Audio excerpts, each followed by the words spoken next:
कृष्णाय वासुदेवाय हरे परमात्मने प्रणतक्लेशनाशाय गोविंदाय नमो नमः। श्री कृष्णाय नमः। अध्याय 14 गुणत्रय विभाग योग।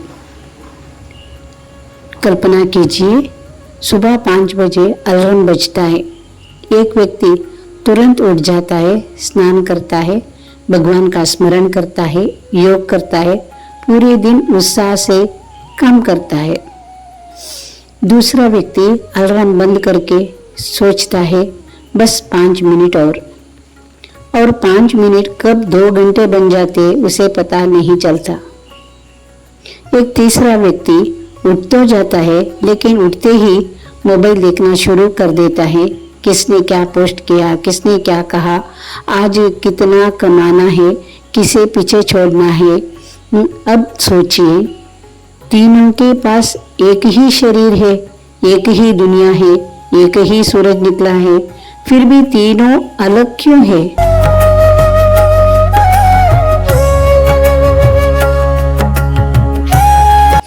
भगवान श्री कृष्ण कहते हैं, क्योंकि तुम्हारे भीतर 3 शक्तियां काम कर रही है, सत्व, रज और तम। यही 3 गुण पूरे संसार को चला रहे हैं। तुम्हारी सोच, तुम्हारी व्यवहार, तुम्हारे निर्णय, तुम्हारी पसंद, यहाँ तक कि तुम्हारी भक्ति भी इन तीनों गुणों से प्रभावित होती है। हम अक्सर कहते हैं आज मन बहुत शांत है, कभी कहते हैं आज पता नहीं क्यों बहुत गुस्सा आ रहा है, और कभी कुछ करने का मन ही नहीं करता। हम सोचते हैं कि ये सब अचानक हो गया, लेकिन कृष्ण कहते हैं नहीं, ये अचानक नहीं होता। आज तुम्हारे भीतर कौन सा गुण अधिक सक्रिय है, उसी के अनुसार तुम्हारा मन काम करता है। एक बहुत सुंदर उदाहरण से समझाती हूँ। मान लीजिए आपके घर में 3 तरह की लाइट है, एक सफेद प्रकाश का, एक लाल और एक बिल्कुल धुंधली पीली। घर वही है, लेकिन रोशनी बदलते ही पूरा वातावरण बदल जाता है। ठीक वैसे ही आत्मा तो वही रहती है, लेकिन मन पर जिस गुण का प्रकाश पड़ता है, जीवन वैसे ही दिखाई देने लगता है।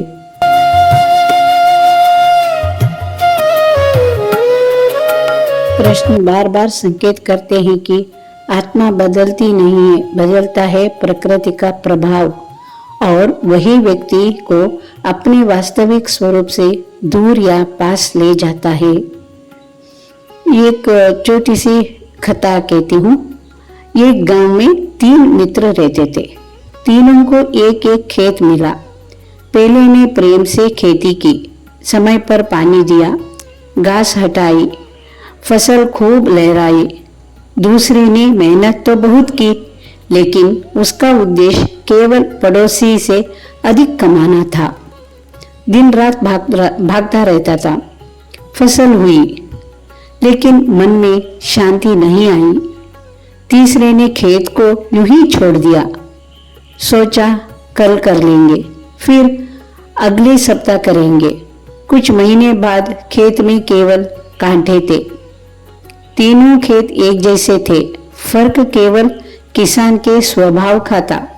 इसी प्रकार हमारा शरीर भी एक खेत है, और उसके भीतर 3 किसान काम करते रहते हैं, सत्व, रज और तम।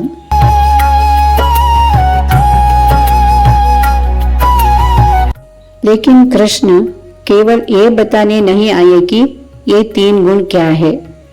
वे इससे भी बड़ा रहस्य बताते हैं। वे कहते हैं, तुम इनमें से कोई भी नहीं हो। तुम न सत्व हो, न रज, न तम। तुम तो इनके साक्षी हो। जैसे आकाश में बादल आते जाते रहते हैं, लेकिन आकाश कभी भीगता नहीं, वैसे ही गुण आते हैं, गुण चले जाते हैं, लेकिन आत्मा कभी बदलती नहीं। यही समझ लेना इस अध्याय का सबसे बड़ा उपहार है।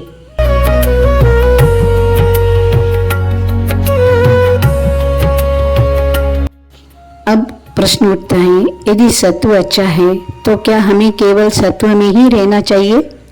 कृष्ण मुस्कुरा कर कहते हैं, सत्व भी अंत नहीं है, सर तो भी बांधता है, बस सोने की जंजीर से।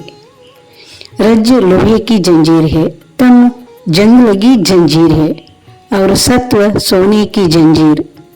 बंधन फिर भी बंधन है, अंतिम लक्ष्य है तीनों गुणों से ऊपर उठ जाना। इसलिए इस अध्याय का नाम केवल 3 गुण नहीं है, इसका नाम है गुणत्रय विभाग योग।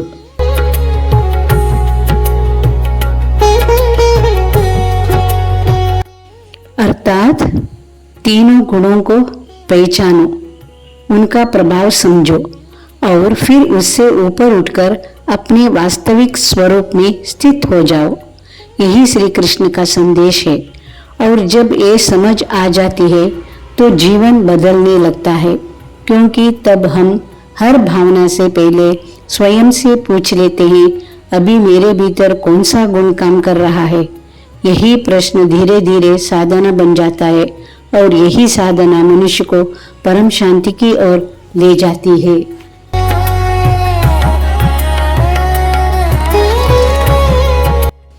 मेरे प्रिय श्रोताओं, आज श्री कृष्ण ने हमें केवल 3 गुणों का परिचय नहीं दिया, उन्होंने हमारे जीवन का एक ऐसा दर्पण हमारे सामने रख दिया जिसमें हम स्वयं को पहचान सकते हैं। जब कभी मन बहुत शांत हो तो समझिए सत्व काम कर रहा है। जब मन बेचैन होकर हर समय कुछ पाने की दौड़ में लगा हो तो समझिए रज सक्रिय है। और जब बिना कारण आलस्य, उदासी या निराशा घेरने लगे तो समझिए तम अपना प्रभाव दिखा रहा है। लेकिन इन तीनों में से कोई भी आप नहीं हो, आप तो वह चेतना है जो इन सबको देख सकती है। जिस दिन ये पहचान हो जाएगी उसी दिन जीवन बदलना शुरू हो जाएगा।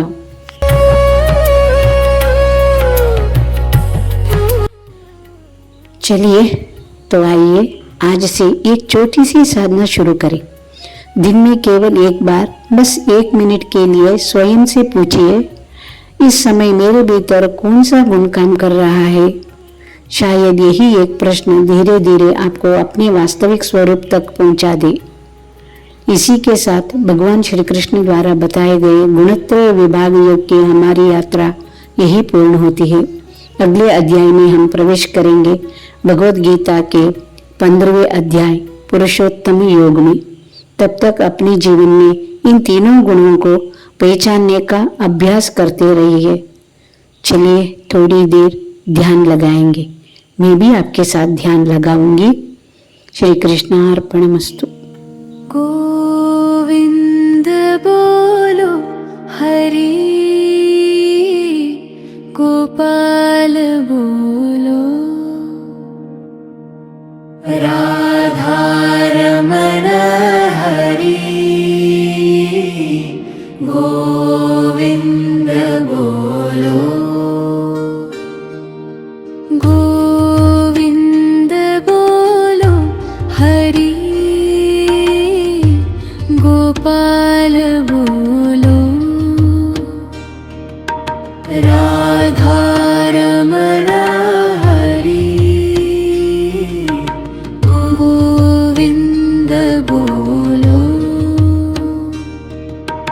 गोविंद बोलो हरि, गोपाल बोलो, राधा